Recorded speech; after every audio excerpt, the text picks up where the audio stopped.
Learning to honor more than one thing can be true at one time is actually such a freeing thing to understand. And you probably already know it, but I want to bring it to your conscious awareness and talk about it right now.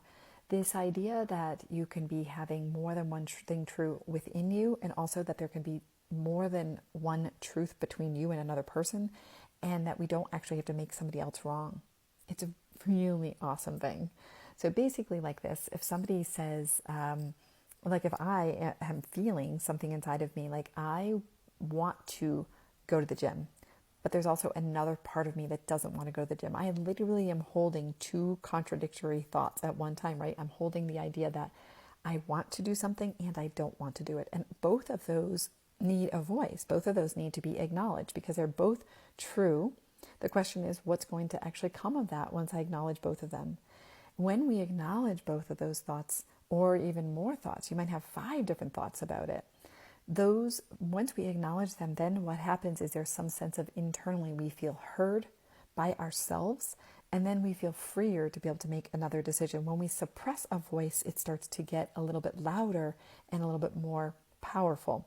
Same thing happens in a relationship. So if one person is sharing a perspective and you disagree with it and you just sort of try to convince them of your point of view, what happens is that person never feels fully heard, nor do you probably, and it creates this perpetuation of this conflict. It's like almost that concept of like what we resist persists.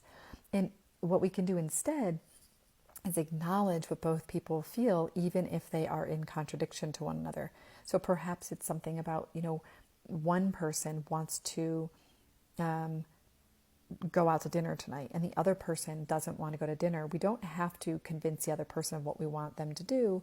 We can actually say, hey, let's just rest in a place like that. You want to go to dinner and I don't want to go to dinner. I wonder if there are any other possibilities here. Neither one of us is wrong. We don't have to be frustrated with the other person.